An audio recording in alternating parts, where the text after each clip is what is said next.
Welcome back to another Fuel Up Classic video, and if you haven't subscribed already, please do. It makes all the difference. And there's plenty of classic car videos already on the channel and a lot more to come as well. Now as I'm sure many of you have noticed that, especially in the last few years, the prices of even the most mundane of classic cars seem to have gone through the roof. But there are a few cars that have bucked that trend. And the Jaguar S-Type, I think, is a car that is long since overlooked. So the purpose of this video is to find out whether it could actually be a fantastic entry-level modern classic.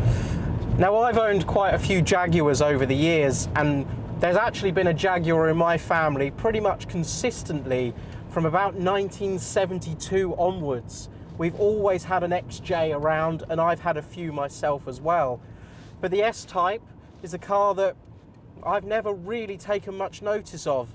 But I will say, on first impressions, climbing into the cabin here, it does not feel like the XJ's poor relation.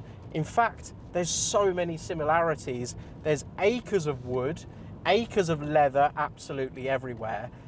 And if you can ignore the fact that a lot of the switchgear and things like the key itself are straight from Ford of the era, and really you have to be a bit of a car bore to notice things like that.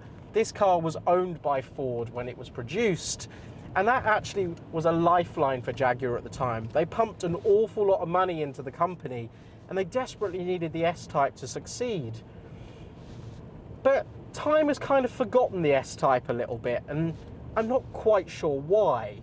And there were a lot of reviews at the time that put this car firmly up against the BMW 5 Series, which I think has always been the benchmark car in this sector. And a lot of the journalists said that the S-Type was actually a better car. So why have we all forgotten about it, and why is it still sort of massively overlooked now? Well, I think it always had a bit of an image problem. It's such an odd thing that Jaguar desperately wanted to appeal to a younger audience, but decided to choose not only a name that harked back to Jaguars of the 1960s, but also a lot of the styling from the 1960s. So they wanted to be forward-thinking, but also were trying to rely on their reputation of the past. And I don't know if that really helps get younger people into the driver's seat of a Jaguar.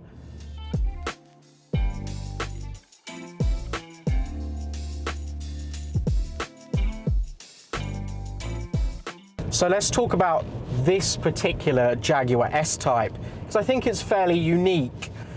There's an abundance of S-Types for sale out there, but not many of them were fitted with the 5-speed manual gearbox.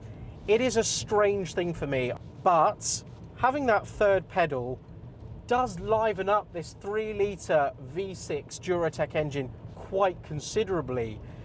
And actually, this car's fairly lively. I wouldn't say it's a sports car, but it certainly feels a lot more on its toes than the automatic versions that I've driven over the years, a number of them in both the XJ and the S-Type and the X-Type.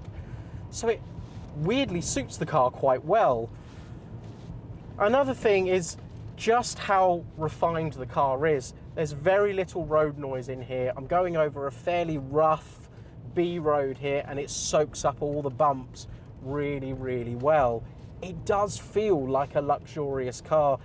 Just because you can pick one of these up really cheap now doesn't mean that it's a low rent car, because it feels like a superior product in here. The handling, well, it's pretty Jaguar as normal really, fairly vague. It's definitely not as wallowy as an XJ. The XJ uses air suspension, the X350 model of around this sort of era that came in just after this car.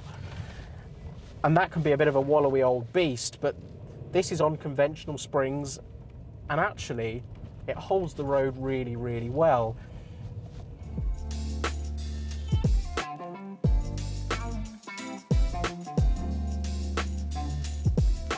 They sold over 70,000 of these in the first year of production alone. And production went all the way through to 2007.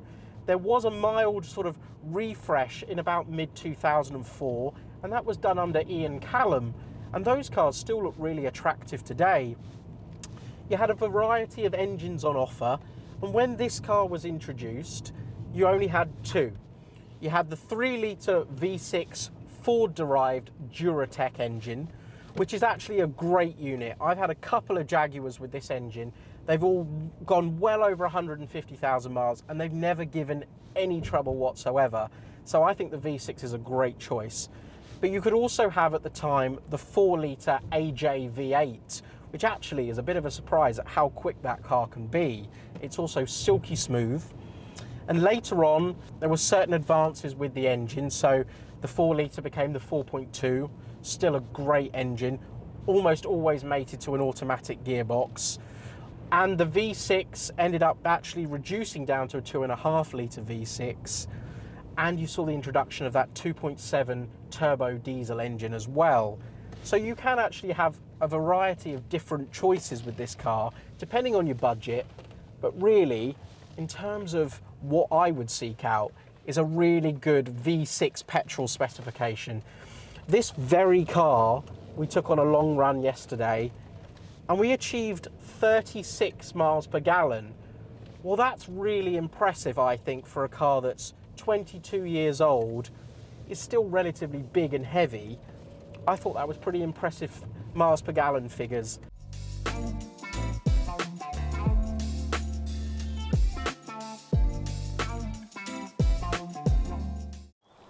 So now we've been out for a drive, and if you're tempted to get behind the wheel of your very own S-Type, I'll just talk you through some of the really basic stuff to look out for on an S-Type of this era.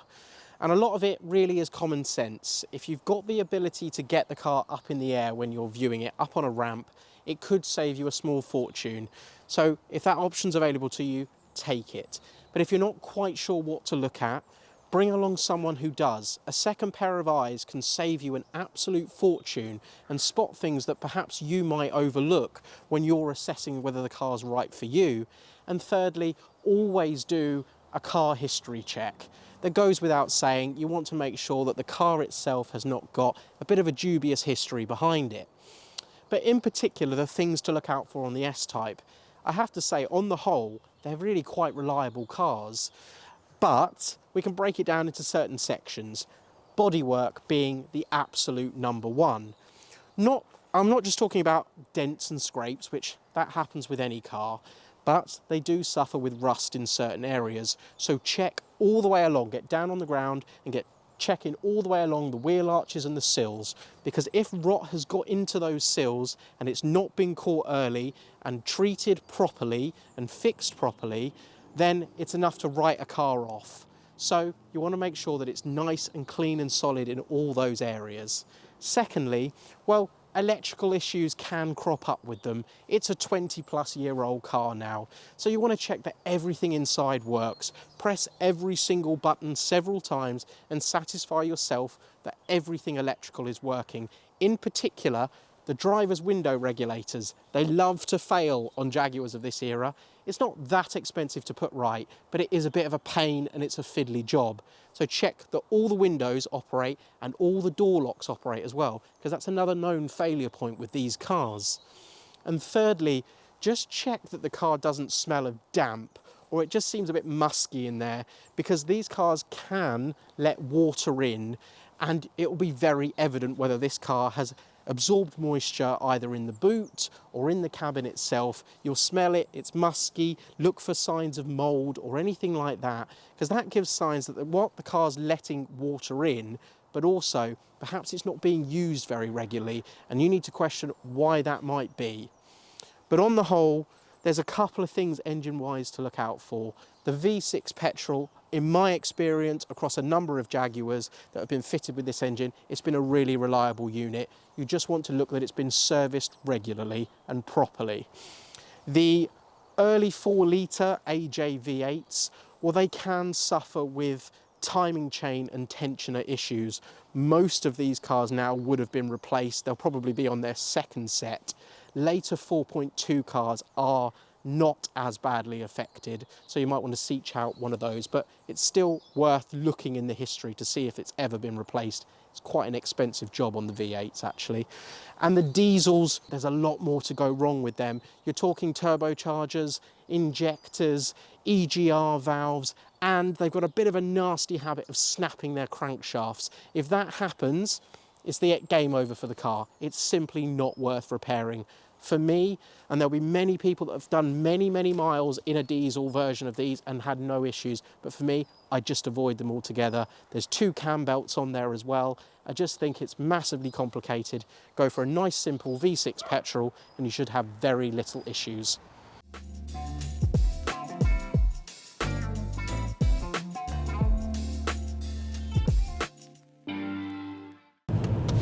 So the idea of this video is to introduce you to a bargain Jaguar, and really to find out whether it is a bargain at all or whether you should just best avoid one.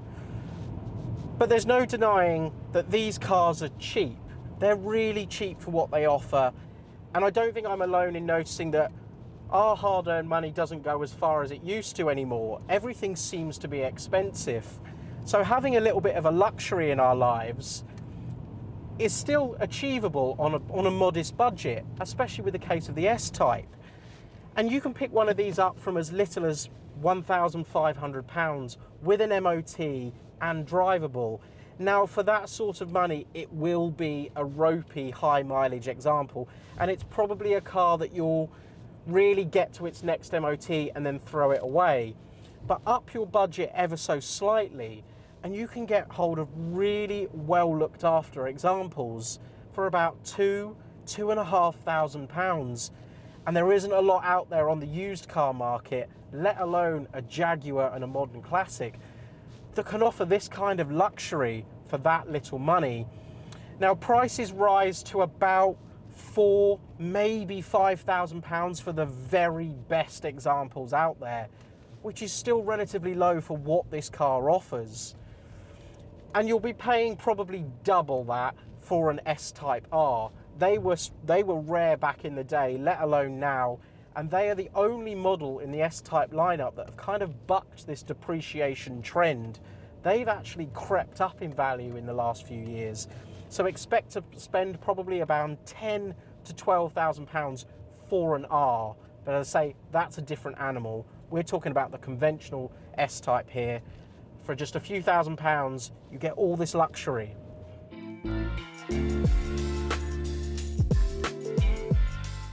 So it's a car that had a bit of an awkward start in life, and perhaps it still is seen as a little bit of an awkward, quirky left field choice, especially in the shadow of the XJ, which I think was something that it always lived in the shadow of.